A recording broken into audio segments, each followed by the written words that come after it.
welcome to the Fit and Healthy Today show, and today our discussion is going to be on dehydration and water. A very, very important component in which 80% of the body is made up of water.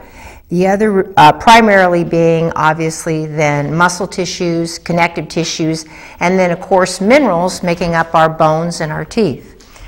When we talk about dehydration, I know a lot of people probably already know some of the symptoms are you can pick up your skin and it just doesn't go back down again. But what it is it's the excessive loss of bodily fluids through either the bladder, skin, lungs, and that's from certain types of breathing, especially those people who do a lot of cardiovascular work. Sometimes we forget that we also lose water in the transfer of air, not just the perspiration. The average adult requires a minimum of anywhere from 1.5 to 2 liters of water a day. That would be between 6 to 8 glasses of water. Now, we're not talking about other beverages. We're talking about just simply good, clean water. Now, we have in the body a fluid balance level in which our how we hold on or retain water or release water as it's needed. We do have something called a sodium pump, where 2 minerals, including sodium and potassium, are exchanged in order to maintain healthy water balance so that all of the bodily functions can occur. Now, when this balance is off, then we show symptoms such as thirst, dry mouth, dry tongue, dry nasal membranes, allergy or allergic responses.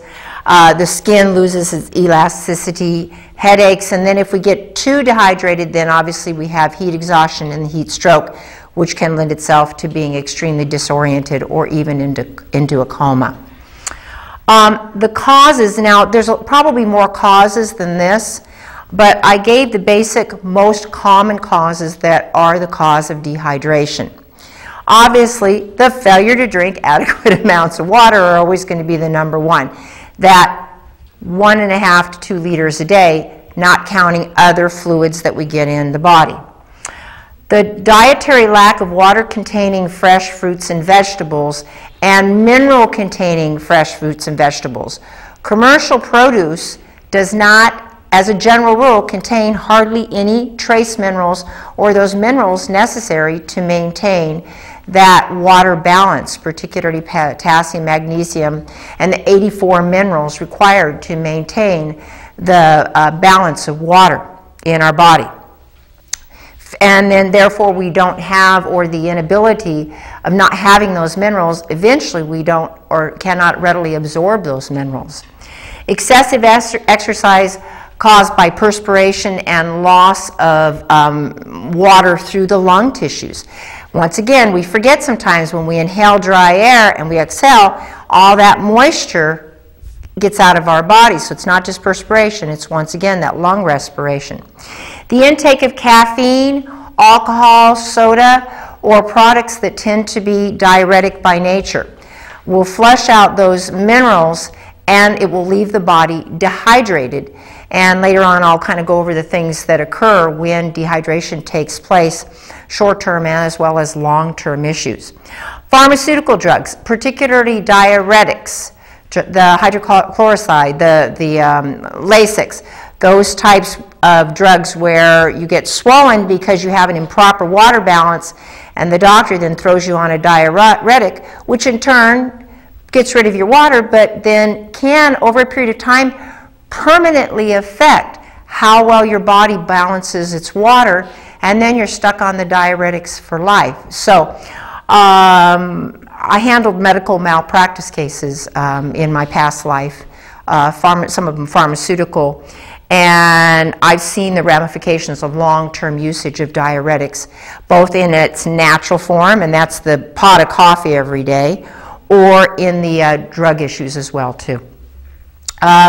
Poor absorption or lack of dietary proteins. If you do not get enough protein, and most people don't think in those terms, if you don't get enough protein, you will get dehydrated, believe it or not. So that's 60 to 100 grams of protein a day, and I see a lot of these special kind of diets saying, oh, just do all your vegetables, you get plenty of protein.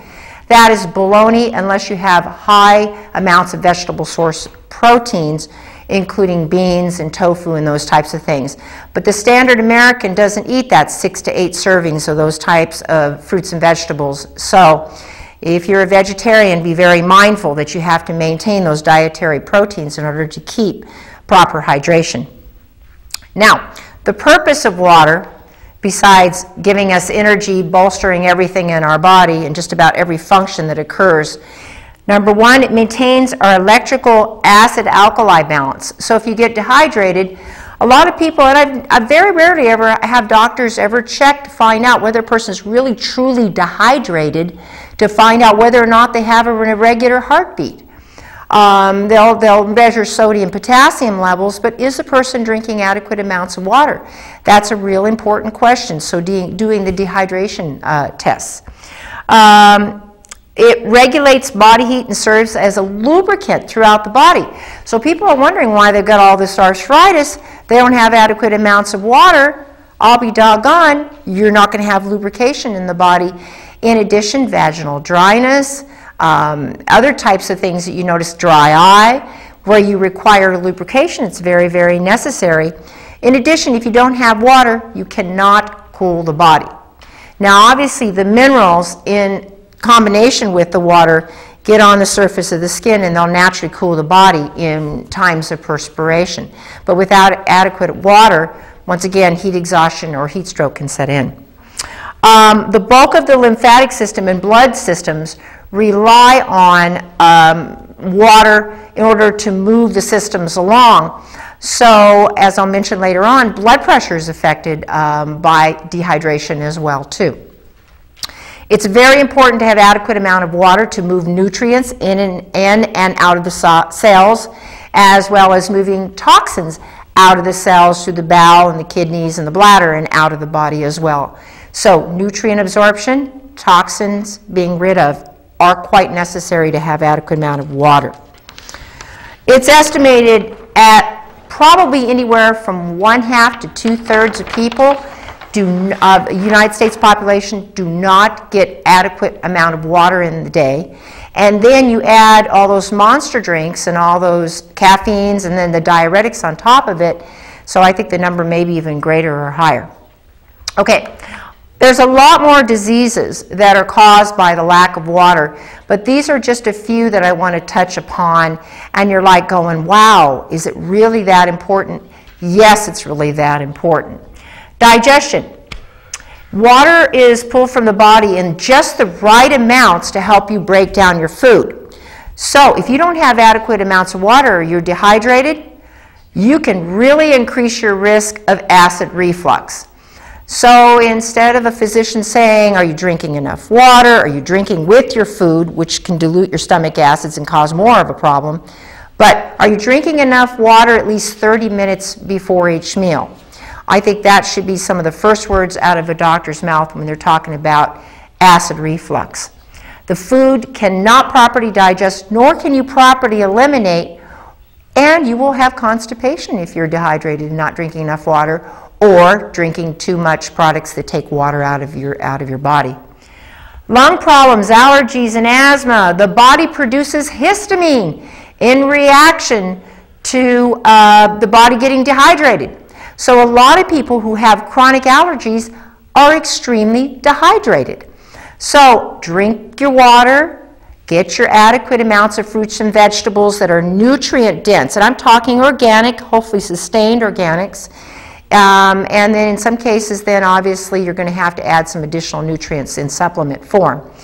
But what happens is then when the histamine releases, then the mucous membranes get inflamed, and then that can lend itself to asthma, bronchitis, and pneumonia.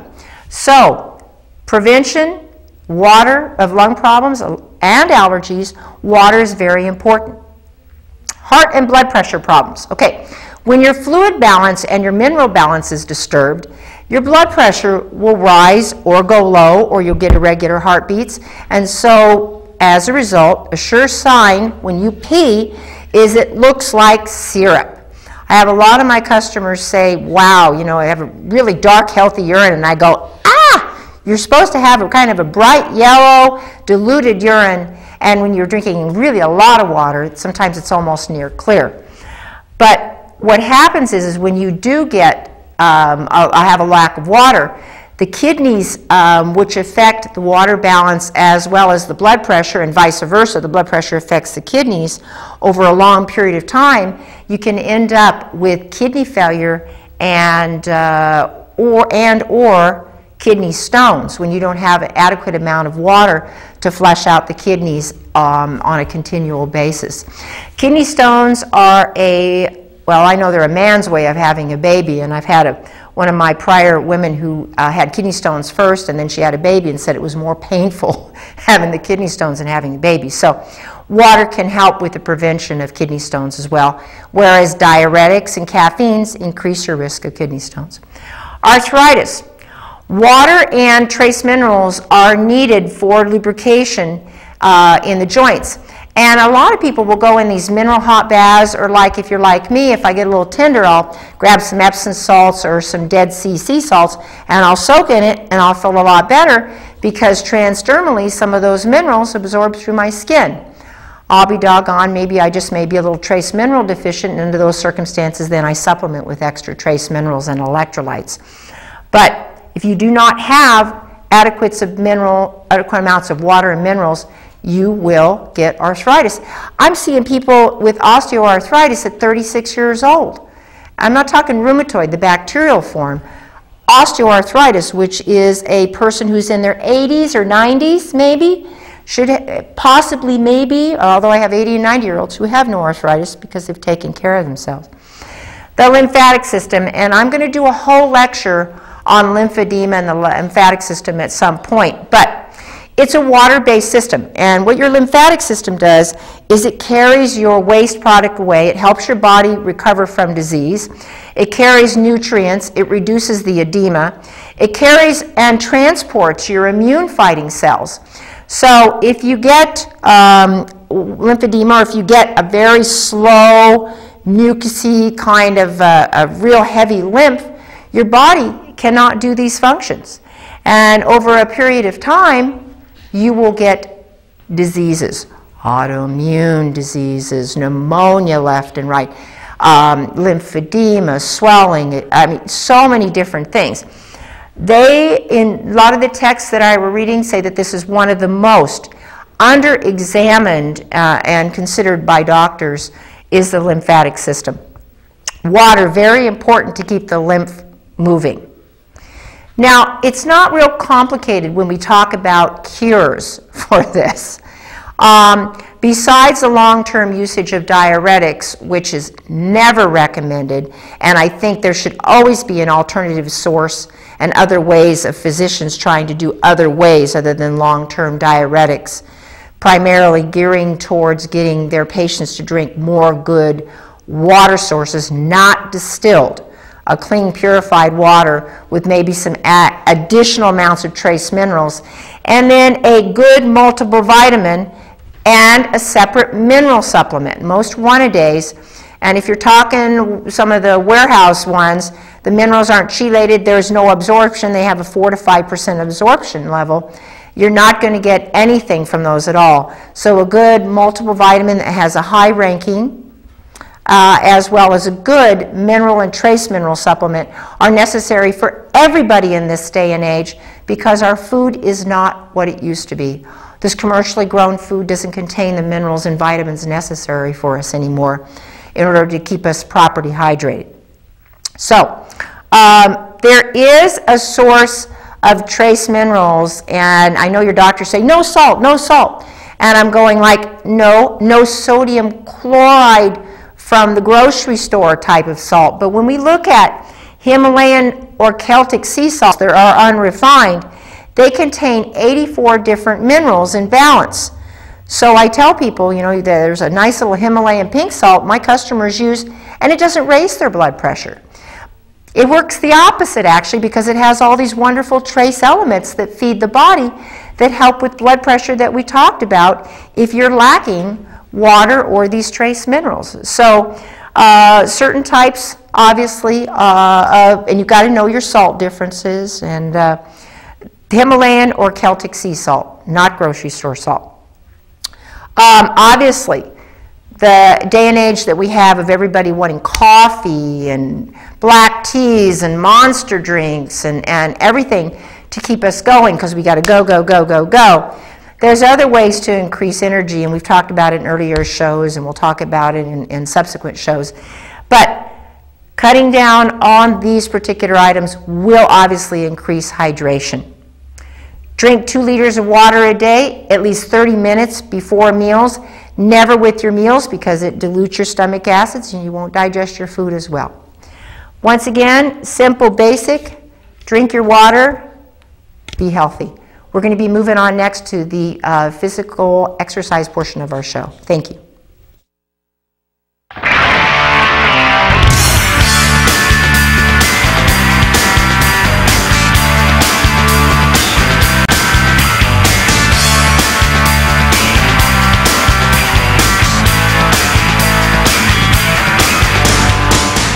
Welcome to the fitness portion of our show.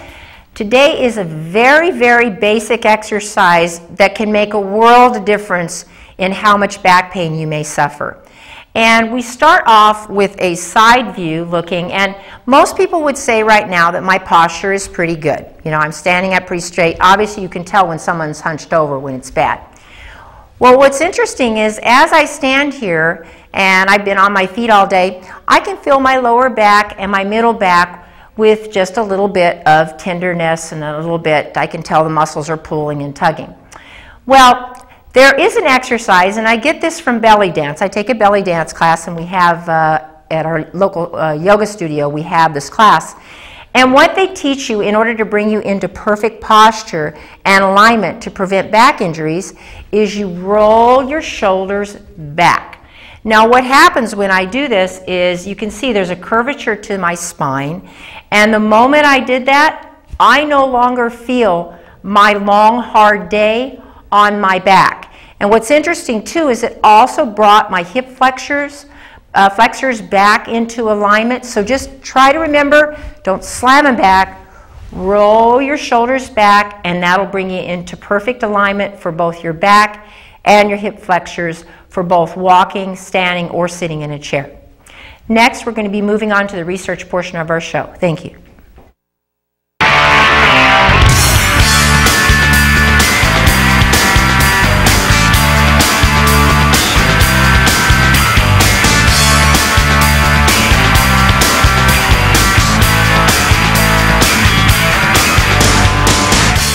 Hi, welcome to the research portion of our show, and with us today is our research analyst, Ralph Turchiano. Thank you for that intro. In today's headline, or I should say trivia question, there was an article in the American Heart Association called "Today's Teens Will Die Younger of Heart Disease." What they concluded, and they went by a few categories, or I should say basically qualifiers. They looked at high blood pressure, obesity, diet, smoking, exercise, cholesterol levels, blood pressure, and a few other issues on top of that. Well, they looked at 5,547 children between the ages of 12 and 19. Now, to give a little bit of a hint, they determined that our teenagers or adolescents are now at the unhealthiest level ever in our history. Now, the question is, what percentage of what number of children met all criteria for ideal cardiovascular health? We'll come back towards that towards the end. All right, now let's look at one very interesting component which doesn't get a lot of attention in the news, and it's called garlic oil.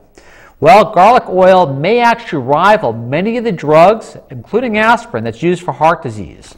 What they said, and this was done in the American Heart Association November 16th also, they concluded the component of garlic oil may help protective compounds to the heart after heart attack, during cardiac surgery, or as a treatment for heart failure.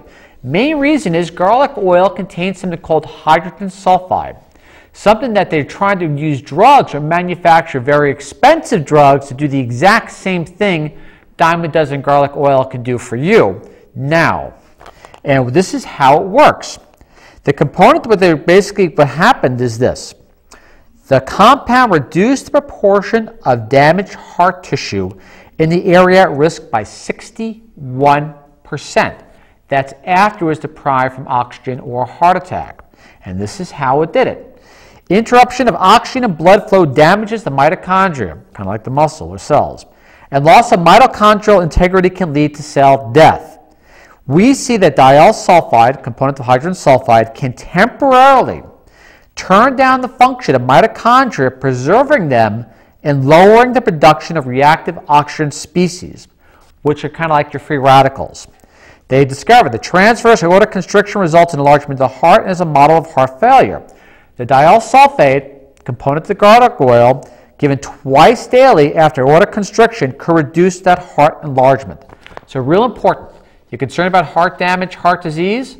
Look into some garlic oil. It seems like it really may utilize a ton of benefit when there's any oxygen deprivation of the heart. All right, now we go to milk thistle. Milk thistle's been bashed, kind of kicked around the news from one science article to the next. But however, an unexpected finding of milk thistle, something which they say could rival many of the chemo drugs today. Milk thistle was proven or shown in what they call one of the most, I would say, carefully controlled studies to date on milk thistle to help stop the progression of lung cancer. Now, normally you think of milk thistle, you think of liver, and you think gallbladder. You don't really think about lung. Well, this is what they discovered, and this was published in the Journal of Molecular Carcinogenesis. They discovered this. This non-toxic substance, a derivative of milk thistle called psilocybin, was able to inhibit what they call the upstream signals that lead to the expression of COX-2 and INOS. In technical terms, basically carcinogenic stuff. It says compared to multi-million-dollar drugs, naturally occurring psilocybin blocked not only the expression of this COX-2 and INOS, but also the migration of existing lung cancer cells, meaning they weren't moving around or spreading. This is milk thistle. And they concluded, again published in the Journal of Molecular Carcinogenesis, we showed, and let me do this quote unquote, we showed is that STAT1 and STAT3 may be promising therapeutic agents in the treatment of lung cancer, what they call the psilocybin, no matter how you target them. And also that naturally derived products like psilocybin may be as effective as today's best treatments. Obviously, minus the deadly side effects and the bankrupting cost of these advanced treatments that we have today. Something to look at, especially if you're a smoker and concerned about lung disease. Milk thistle may be benefits in many ways more than we ever intended. And now one of my favorite articles. Coming across the European Union, my favorite group of fascist Keystone cops in the world. All right, they concluded, out of all things, and obviously, if Heike was in Europe right now, she could be facing a 2-year prison sentence for doing one thing, recommending that bottled water can prevent dehydration. The European Union, of all of its wisdom, gathered 21 scientists together to conclude that water does not inhibit nor prevent dehydration. And this is just too good, so I want to read a lot of quote-unquotes because it's totally unbelievable. In the Minister of Parliament, Paul Nuttall said, I had to read it 4 or 5 times before I believe it. This makes the bendy banana law look positively sane. Bendy banana was because the European Union last year tried to outlaw bent bananas. All right. This controversial decision, or I should say bizarre ruling from the European Commission last week that drinking water does not ease dehydration. After 3 years of discussion, the European Union concluded on this, that companies cannot make the claim that water prevents dehydration in bottle form. This says dehydration was defined as a shortage of water in the body, but the European Food Standards Authority decided the statement could not be allowed. And this was last week. What they did is they got 21 European Union appointed scientists together in Parma, Italy, to discuss this. And of course, the European Commission President Jose Manuel Barroso decided, obviously, that water must not work for dehydration. In response to the European Union Commission's edict that water doesn't prevent dehydration, they wrote, quote, like Minister of Parliament said, this is stupidity writ large. The euro is burning, the EU is falling apart, and yet they are worrying about the obvious qualities of water. If there ever was an episode which demonstrates the folly of the great European project, and this is it. Under British law, advertisers who make health claims that breach EU law can be prosecuted, I almost said persecuted, same thing in this case, and face 2 years in jail. Yeah, obviously, how many bankers have gone to jail, but if you make claims that water prevents dehydration, totally different ballgame. This is a perfect example of what Brussels does best. Spend 3 years with 20 separate pieces of correspondence before summoning 21 professors to Parma, where they decide with great solemnity, can't pronounce that drinking water cannot be sold as a way to combat dehydration. That's basically quote unquote from the article from Paul Nuttall. So we fear there's something wrong in the state of Europe, said other scientist Professor Hahn.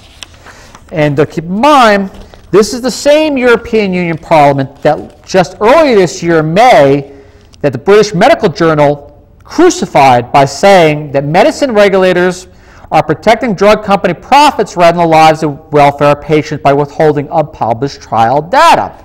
What I'm trying to show is the European Union here has no interest in the health of the population, because obviously you could ban water, but you can't ban this. But Europe refused, arguing this would undermine commercial interest and there would be no overriding public interest in disclosure.